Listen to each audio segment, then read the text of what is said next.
भगते ही भक्त भगवंत गुरु चतुर नाम बापू एक। इनके पद वंदन किए नासत विघ्न अनेक। मंगल यादि विचार रहे वास्तु नयरयनो। हरिजन को जस गावते हरिजन मंगल रो। सुखदेव जी वित्रासुर के कथा राजा परीक्षित को सुना रहे थे, तो राजा परीक्षित को संशय हुआ। कहा, हे प्रभु, कहि सुनहि अनुमोदन करहि असे तन तेजहि परम पद लहहि। राजा परीक्षित कहा, हे प्रभु, हम इस संसार में देखते हैं कि मनुष्य लोग बहुत भजन पूजा पाठ नेम व्रत साधना करता है, तब वो सतो गुण में आता है, उसका प्रभु में मन लगता है, तो उसका यहाँ भी सुख शांति मिलता है और मरने के बाद प्रभु के धाम में जाता है। लेकिन वित्रासुर तो राक्षस था, रजोगुण तमोगुण प्रकृति वाला था, तो उसका अंत समय में भक्ति कैसे आ गई, उसका प्रभु के प्राप्त कैसे हो गई। तो सुखदेव जी कहा, हे राज सुनो, सूरसेन देश में एक चित्रकेतु नाम के राजा था, और राजा के बुद्धि विद्या बल यश राज सभी था।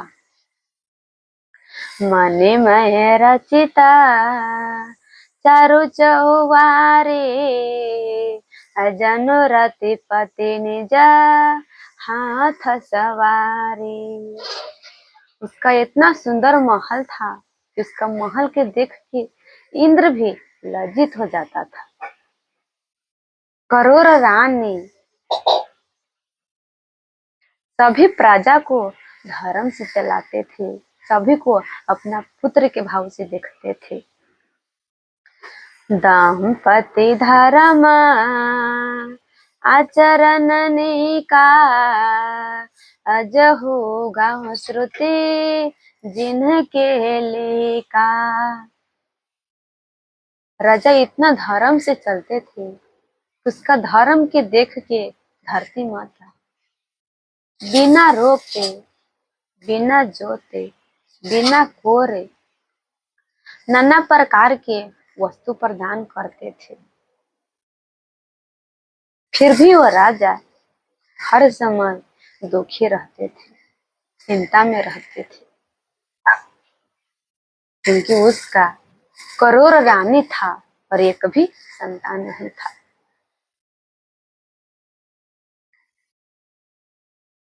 सदा वो दुखी रहते थे। इसीलिए तो देखिए, जिसका एक भी पुत्र नहीं है, वो जब शरीर छोड़ के जाएगा तो उसको वहां पूत नाम के नरक प्राप्त होगा, और जिसका एक भी पुत्री नहीं है, उसका मरने के बाद फिर से इस पृथ्वी पर लौटना पड़ेगा। इनसे बचने की एक ही उपाय है, और प्रभु के अपना पुत्र मान ले, प्रभु के शरण में हो जाए। तो इसी से चित्रकेतु राजा हमेशा दुखी रहते थे। तो देखिए, जो प्रभु के भक्त है, जो अपना धर्म को पालन करता है, प्रभु के पाने के लिए चलता है, तो जब वैसा धर्मात्मा पुरुष दुखी होता है, चिंतित होता है, तो बड़े बड़े महात्मा सब उसका मार्गदर्शन करने आता है, रास्ता दिखाने आता है। एक दिन नारद जी और अंगिरा ऋषि चित्रकेतु के घर पे आए, तो चित्रकेतु देखा, पहले जल दिया, चरण धोया, फिर अंदर ले गए, एक बढ़िया आसन को बैठाया। जब दोनों ऋषि बैठ गया तो चित्रकेतु भी उसका चरणों में बैठ गए। तो नारद जी कहा, राजा राजन, तुम बहुत दुखी लगते हो, तुम्हारा कोई चीज की चिंता है? तुम्हारा दुख के कारण क्या है, हमें बताओ। तो चित्रकेतु कहा, हे भगवान, अब तो बिना जनाए ही सब कुछ जानते हैं, फिर भी आप पूछते हैं तो हम कहते हैं, हे भगवान, हमारा करोड़ रानी है, राजपाट सभी है, सभी प्रजा अनुकूल चलने वाला है, सारा चीज है, लेकिन एक भी संतान नहीं है। अब हम नरक में जाएंगे और हमारा साथ साथ हमारा पूर्वज भी नरक में ही रहेगा। आप महात्मा है, अब किसी उपाय से हमें पुत्र प्राप्त करवाइए। तो देखिए, नारद जी आया था चित्रकेतु के ज्ञान उपदेश करने, लेकिन देखा इसका चित्त इस समय पुत्र प्राप्ति में लगा हुआ था, पुत्र के मोह में फंसा हुआ था। तो मोह गए बिनो राम पद, हो ही न दृढ़ अनुराग। जब तक मोह रहेगा उसका प्रभु में मन नहीं लगेगा, इसका हम ज्ञान उपदेश करेंगे तो नहीं ग्रहण कर पाएगा। तो नारद जी मन में विचार किया कि जब इसका पुत्र वियोग से दुख होगा तब इसमें वैराग्य आएगा, तब ये धर्म के मार्ग पर प्रभु के प्राप्ति करने के लिए चलेगा। तो अंगिरा ऋषि उसी समय यज्ञ की और उस यज्ञ में से बचा हुआ एक मुट्ठी चारो राजा को दिया। कहा, हे राजा, जाओ, ये चारों तुम अपना किसी पत्नी को खिला देना, तुम्हारा एक पुत्र होगा और उस पुत्र से तुम्हारा हर्ष शोक दोनों प्राप्त होगा। तो अंगिरा ऋषि एक ही वचन सुना कि तुम्हारा एक पुत्र होगा और हर्ष शोक दोनों प्राप्त होगा, ये नहीं सुना। ऐसा कह के अंगिरा ऋषि और नारद चल दिया। अब चित्रकेतु अपना सबसे बड़ी पत्नी कृत धूति को चारू खिलाई। उसका पत्नी गर्भवती हुई, समय आने पर उसका एक पुत्र हुआ।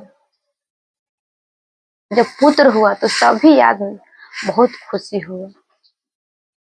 राजा तो इतना खुशी हुआ तो जैसे आकाश से जल के बारिश होता है, वैसे राजा परीक्षित रुपया पैसा सोना चांदी गहना सबको वर्षा करके लुटाया। अब तो राजा के उस पत्नी में और उस पुत्र में इतना मोह हो गया, इतना मोह हो गया कि राजा कहीं से आते तो सीधा उसी रानी के महल में जाते जिसका पुत्र हुआ था। अब तो पूजा पाठ के नियम, राजकाज के भार, अन्य रानी थी, सभी को भूल गया। वहीं से आते तो सीधा उसी के जिसका पुत्र हुआ था उसी के महल में जाते। जब ऐसा राजा करने लगा तो अन्य रानी सब थी, उसको बहुत जलन हुआ। तो सभी अपना में विचार करने लगे, कहने लगे, बहन, तुम्हारा महल में राजा जाता है तो ना, बहन, तुम्हारा महल में राजा जाता है तो ना। सभी कहने लगी, नहीं जाता है। अब वो सभी रानी अपना में बात करने लगी, देखो, हम लोग तो पहले से दुखी थे कि हमारा एक भी संतान नहीं, और ऊपर से राजा भी हम लोग का महल में नहीं जाता। हम लोग के महल में जना तो दूर रहा, हम लोग से बात भी नहीं करता है। अब सभी रानी विचार किए, कहा इसका कारण है वो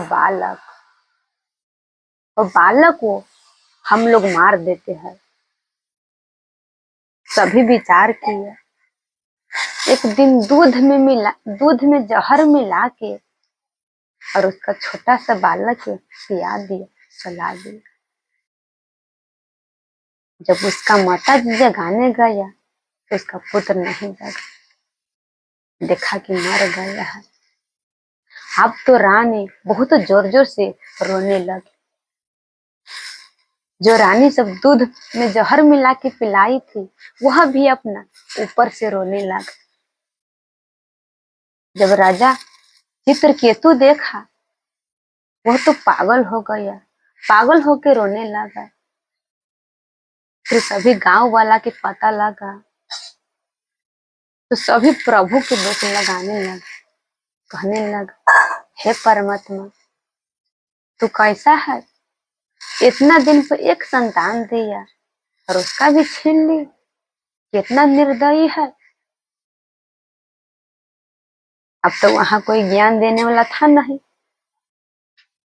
तो फिर से वही नारद जी रंगीरा ऋषि आया, तो तारा बिकला देखी रघुराया, आदि नहीं ज्ञान हरि लीन ही माया।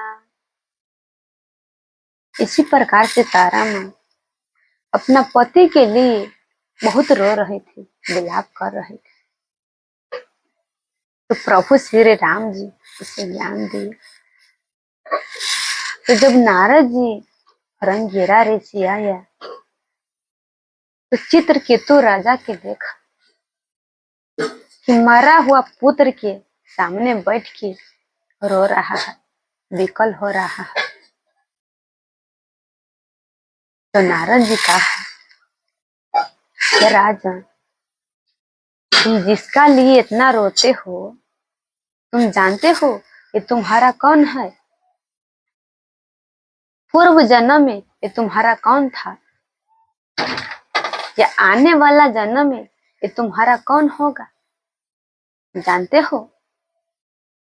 हे राजन जैसे जल के प्रवाह से बहुत मिट्टी इकट्ठा हो जाता है और फिर जल के प्रवाह से अलग हो जाता है,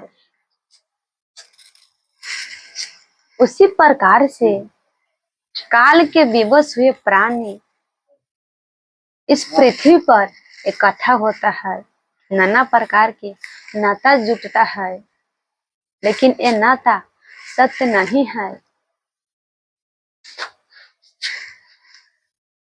ये पुत्र पिता भाई बांधव ये सब नाता सत्य नहीं है। जैसे कोई पैकार के पास कोई वस्तु अस्थायी तौर से नहीं रहता है, आज उस पैकार के पास है तो कल उसका पास चला जाएगा, अस्थायी तौर से नहीं रहेगा। इसी प्रकार से संसार में हर मनुष्य आता है जाता है, अस्थायी तौर से नहीं रह सकता है। रजत शिप महाभास जिमि जथा भानु करबारी, तदपि मृषाति हूँ काल सोई, भ्रम न सकई कोई टारे। जैसे ठंडी के मौसम में आकाश से ओस गिरता है तो वृक्ष के पत्ता पर ओस गिरा रहता है तो ओस चांदी बुझाता रहता है, लेकिन चांदी नहीं रहता है। जैसे संध्या के समय में न ज्यादा रात रहता है और न ज्यादा दिन रहता है। धुंधला समय में जाइएगा तो रास्ते में रस्सी मिलेगा या पैना मिलेगा। तो कितना आदमी सांप समझ लेता है और भयभीत हो जाता है, डर जाता है, लेकिन वो सांप नहीं रहता है। इसी प्रकार से ये संसार असत्य है, लेकिन सभी आदमी सत्य समझ लिया है। जब ऐसा नारद जी राजा चित्रकेतु के कहा, तो चित्रकेतु राजा कहा, हे भगवान, आप दोनों कौन है? आप जैसा महात्मा सदा हमारा जैसा मुंह में फंसे हुआ मनुष्य के ज्ञान उपदेश करने के लिए सदा विचरण करते हैं। आप दोनों कौन है, हमें बताइए।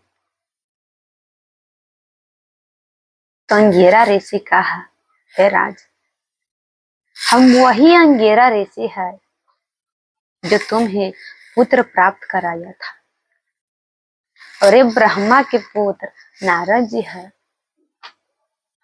हम तुमको उसी समय ज्ञान उपदेश करने आया था, लेकिन उस समय तुम्हारा चित पुत्र प्राप्ति में लगा हुआ था, पुत्र के मुंह में फंसा हुआ था। तो जैसे जैसे माता कोई काम करता रहता है और उसका पुत्र रोता है, तो माता काम छोड़ के आता है, पुत्र के खिलौना देता है। तो खिलौना से उसका पुत्र खेलने लगता है, तो माता फिर से काम करने चली जाती है, लेकिन खिलौना से उसका पुत्र नहीं खेलता है, रोने लगता है। तो माता उसका गोदी में उठा लेता है। तो उसी प्रकार से तुमको उस समय पुत्र की इच्छा था,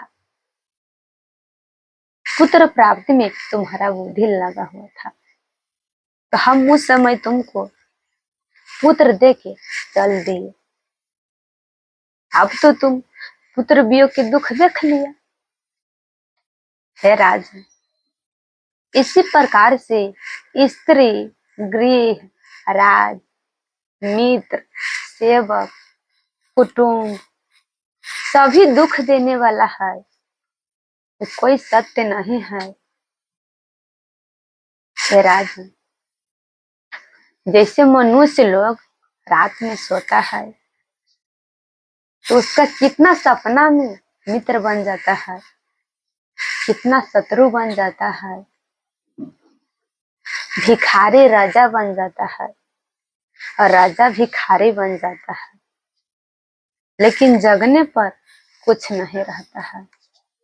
उसी प्रकार से इस संसार है, सत्य नहीं है। हे राजा, तुम ब्राह्मण के और प्रभु के भक्त हो, इसी से हम तुम्हें ज्ञान देने आए हैं। जब ऐसा कहा, फिर भी चित्रकेतु के संतोष नहीं हुए, तो नारद जी उसका मारा हुआ पुत्र के जीव आत्मा को बुलाया और कहा, हे बालक, तुम्हारा माता पिता रोता है, तुम इसके गोदी में आ जाओ। तो जीव आत्मा कहा, ये हमारा किस जन्म के माता पिता है, हम तो अपना कर्म के फल भोगने के लिए कभी देवता बने, कभी राक्षस बने, कभी यक्ष बने, कभी गंधर्व बने, कभी मनुष्य बने, कभी पशु पक्षी बने, कभी कीट पतंग बने। कहा, हे राजा, पूर्व जन्म में हम तुम्हारा प्रजा थे, हम तुम्हारा यहाँ भिक्षा मांगने आए थे, तो तुम हमको कच्चा दाल चावल और गोईठा के जलावन दिया। तो जब हम भोजन बनाने गए तो उस गोईठा में न जाने करोड़ों चुटी था। हम भोजन बनाए तो सभी चोटी चूल्हे में जल के भस्म हो गई। तो वही करोड़ चोटी तुम्हारा रानी बन के हमारा जहर पिला दिया, मार दिया, अपना बदला लिया। तो देखिए, हर आदमी भोजन बनाता है, घर में झाड़ू लगाता है या चलता है, या खेत में कोई बाली रोपता है, तो सभी से जीव की हत्या होता है, सभी के पाप लगता है। इससे बचने की एक ही उपाय है कि अपना कमाई में से 10वां हिस्सा दूसरा की सेवा में लगा दे। जैसे एक दिन में कोई आदमी 100 रुपया कमाता है, तो उसमें से 10 दूसरा की सेवा ला निकाल दे, तभी वो पाप से बचेगा। न तो सभी जीव अपना अपना बदला लेगा। ऐसा कह के वो जीवात्मा चल गई। अब राजा के आंख खोला, सभी को ज्ञान हुआ। जो रानी जहर पिलाई थी उसको भी बहुत दुख हुआ। अब राजा अपना मरा हुआ पुत्र के शरीर के अंतिम संस्कार किया। फिर नारद जी से दीक्षा लिया। नारद जी एक मंत्र दिया और उसका पत्नी जो जहर पिलाई थी वह भी अपना नारद जी से ही दीक्षा लेकर के और यमुना के किनारे जाके अपना पाप को प्रायश्चित किया। अब चित्रकेतु 7 दिन तक इतना तन्मय होकर के मंत्र जपा कि 7 ही दिन में विद्याधरों की स्वामी हो गई। वहां से अपना मंत्र के बल से, अपना मनोगति के बल से, अपना मन के अनुसार शेष लोक में गाया। शेष लोक में गाया, वहां सनकादिक ऋषि सबको देखा, शंकरसन भगवान को देखा। तो शंकरसन भगवान के चरणों में प्रणाम किया, रोने लगा। तो शंकरसन भगवान ज्ञान दिया, कहा हे राजा,